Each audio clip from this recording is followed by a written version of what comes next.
It happens quietly. There is no explosion. There is no siren. It usually happens on a Tuesday or maybe a quiet Sunday evening. You are 7 years old. You are sitting on the living room carpet, playing with a toy, lost in your own little world. And then the door opens and the atmosphere in the room shifts. Instantly, you look up, you look into the eyes of your parent, and you don't see a protector. You don't see safety. You see chaos.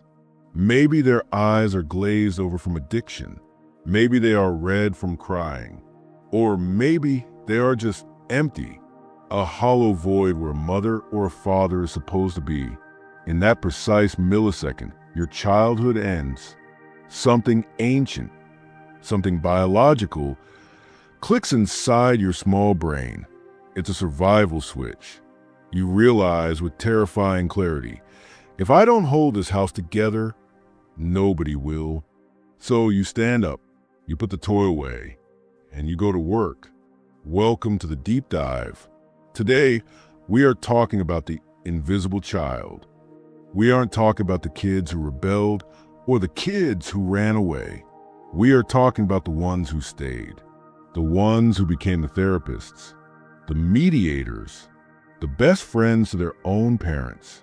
We are talking about you. You learned to read the room before you even knew how to read a book. You became a master of microexpressions. You could tell by the sound of a footstep in the hallway if it was going to be a good night or a bad night. You became the emotional thermostat of the entire household. If mom is sad, I fix it. If dad is angry, I become invisible. And the world applauded you for it. Think about it. How many times did you hear this growing up? Wow, you're so mature for your age. You're such an old soul. You're so low maintenance. They meant it as a compliment, but it wasn't a compliment. It was a tragedy because maturity in a 7-year-old isn't natural. It is a trauma response. It is what happens when a child realizes that being a child is dangerous. So they assassinate their own innocence to ensure their survival. This phenomenon has a name in psychology. It is called parentification. It is a reversal of the natural order. In a healthy dynamic, the parent is a container for the child's emotions. The child screams, the parent holds them. But in your house, the container was broken, so you became the container. You swallowed your fear, so your parents wouldn't have to deal with it. You swallowed your needs because there was no room for them. And you grew up, you survived, you got the job, you moved out, you think you left that house behind. But here is the brutal truth. You didn't leave. You are still walking on eggshells, even in empty rooms. You are still reading the micro expressions of your boss, your partner, your friends. You are still that 7-year-old, terrified that if you stop performing, if you stop fixing everyone, the love will disappear. For the next 30 minutes, we are going to dismantle this. We're going to look at the neuroscience of why you are the way you are, why you can't ask for help, why rest feels like a crime, and most importantly, how to turn off the alarm system that has been ringing in your head for 20 years. Let's go back to the beginning. To understand why you feel broken today, you have to understand what happened to your brain back then. When a child is born, their nervous system is wide open. It's looking for one thing: attachment. Attachment is safety. Attachment means food, shelter, warmth. But when the parent is unstable, attachment becomes a transaction. You learn very quickly that you were not loved for who you were. You were loved for what you did. If you were quiet, you were safe. If you got good grades, you were noticed. If you listened to your mother complain about her marriage for 3 hours, you were a good helper.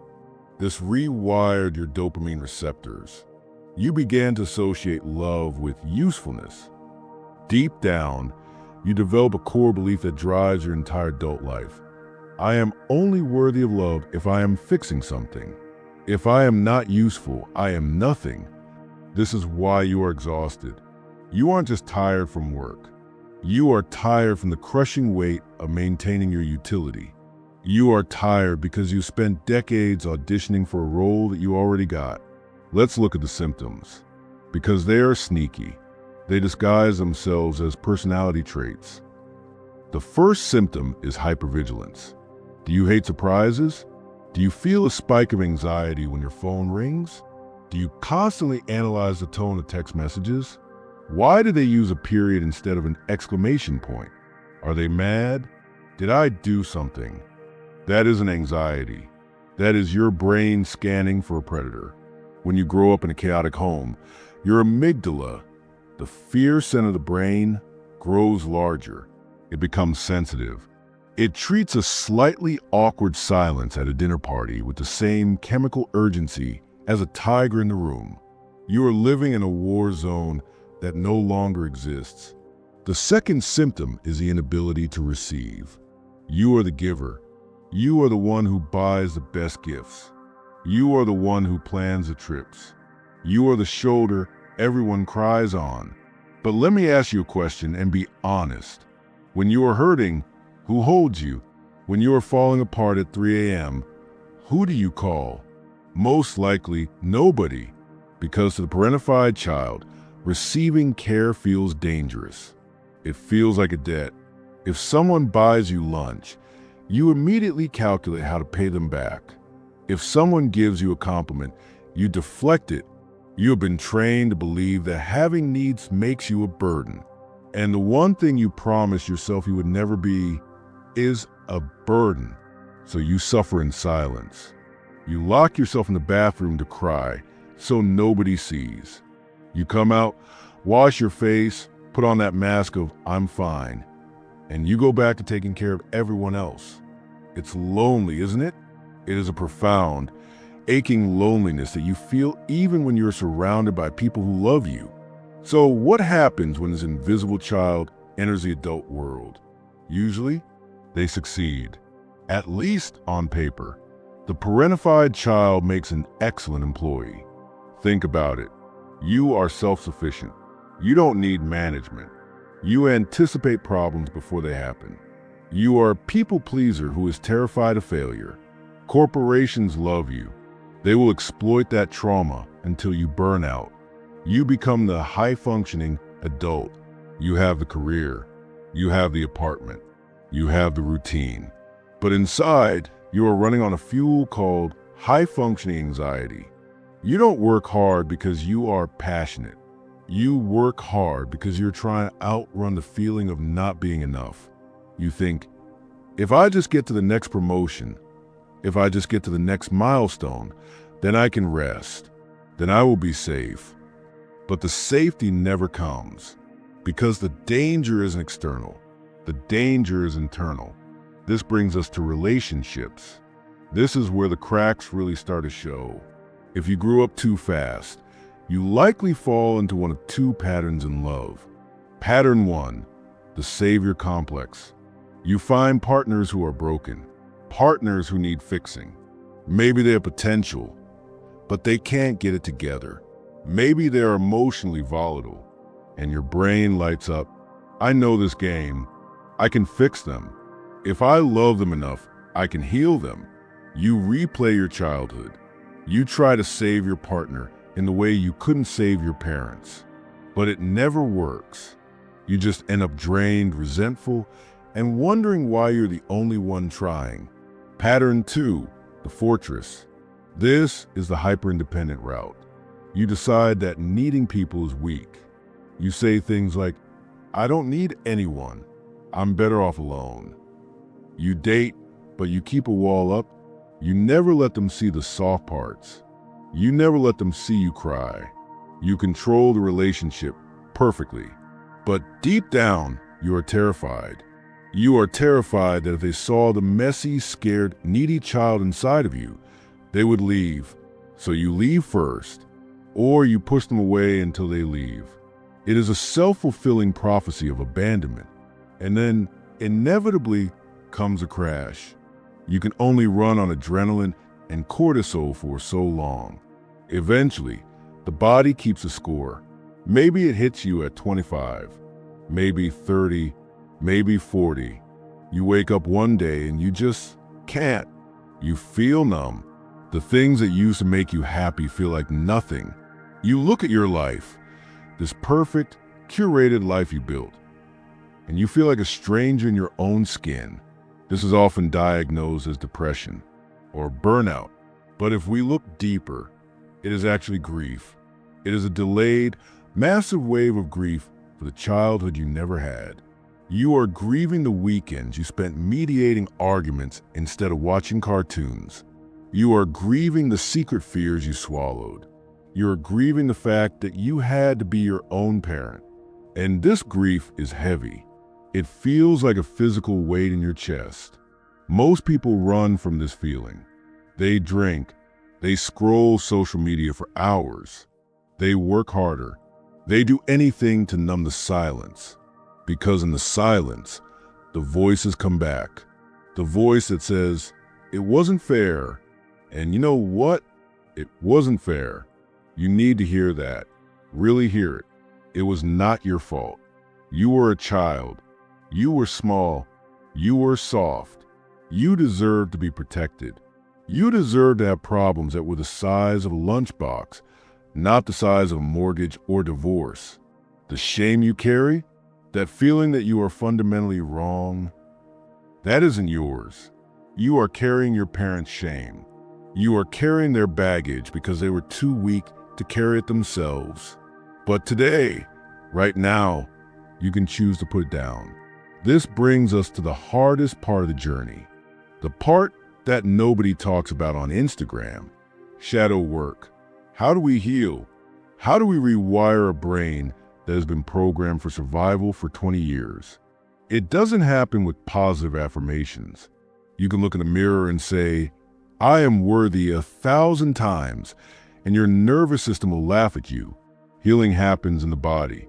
It starts with something called reparenting. This sounds weird, but stay with me. You have to become the parent to yourself that you never had. Imagine that 7-year-old version of you is standing right in front of you, right now. Look at them. Look at their scared eyes. Look at their brave little face trying to hold it all together. What do they need to hear? They don't need to hear work harder. They don't need to hear stop crying. They need you to kneel down, look them in the eye and say, I've got this now. You can retire. You have to tell that inner child that the war is over. This means you have to start setting boundaries. And boundaries, oh man, they're going to feel like guilt. The first time you say no to a family member, your heart will race. You will feel like a bad person. You will expect the world to end. But it won't. The first time you take a day off and do absolutely nothing, you will feel lazy. You will feel worthless. But you aren't. You are deprogramming. You are teaching your nervous system that it is safe to rest, that your worth is not tied to your productivity, that you are allowed to exist without serving anyone. It's terrifying. It feels like walking without skin. But this is the price of admission for a real life. As you start this process, you will change. People around you might not like it. Remember, the people in your life benefit from your lack of boundaries. They benefit from you being the fixer. When you stop fixing, they might get angry. They might say, "You've changed. You're being selfish." Let them. Selfish is just a word people use when you stop being convenient for them. You are building a new identity, one that isn't based on trauma. You might find that your circle gets smaller. You might realize that some of your friendships were based on you being the therapist. And when you stop being the therapist, the friendship dissolves. Let it go. You are making room for people who love you for you, not for what you can do for them. You will start to look for softness. For the parentified child, softness is the ultimate rebellion. To be soft in a harsh world takes courage. It means letting yourself cry during a movie. It means telling your partner, "I'm having a really hard day and I just need a hug." It means admitting, "I don't know the answer." It means finding joy in things that are unproductive, painting bad art, dancing in your kitchen, staring at the clouds. Things that have no purpose other than joy, because that is what was stolen from you, the right to joy without conditions. You are reclaiming your time. This isn't a quick fix. You don't wake up one day and suddenly everything is perfect. You will spiral. You will have days where you revert to your old patterns. You will catch yourself people-pleasing. You will catch yourself apologizing for existing. That's okay. Be gentle with yourself. You are unlearning decades of survival instincts. But slowly, day by day, the grip will loosen. You will notice moments of peace. Real peace. Not the silence before the storm, peace. But the peace of a nervous system that knows it is safe. You will look in a mirror and you won't see a project to be fixed. You will see a human being to be loved. I want to leave you with a thought. There's a Japanese art form called kintsugi. When a bowl breaks, they don't throw it away. They put it back together with gold. They highlight the cracks. They believe that the piece is more beautiful because it has been broken. You are that bowl, the cracks in your soul, the places where you had to grow up too fast, the scars from the nights you cried yourself to sleep. They are not ugly. They are the gold. They are the source of your empathy, your depth, your incredible resilience. You know things about the human condition that other people will never understand. You have a strength that was forged in fire, but you don't have to live in the fire anymore. You can walk out. You can leave the burning house. You have permission to put down the weight of the world. It was never yours to carry. Go find that little 7-year-old inside of you. Take them by the hand. Walk them out of that room. Take them to a park. Buy them an ice cream. And tell them, we made it. We're safe now. You can play. Because it is never too late to have a happy childhood. It just looks a little different now. It looks like freedom. Listen to me closely. You are enough. Not because of what you do. Not because of who you help. Not because of how strong you are. You are enough simply because you exist. Breathe that in. Thank you for listening to Moon Whisper Tales. If this story resonated with you, if you felt seen, then do me a favor. Don't just close this video. Take a second to leave a like. It helps us find other lost children who need to hear this message. And hit that subscribe button. Turn on the bell, because we're going to keep diving deep into the psychology of the human experience. And I want you there with us. You've done the hard work of surviving. Now, let's do the beautiful work of living. I'll see you in the next one.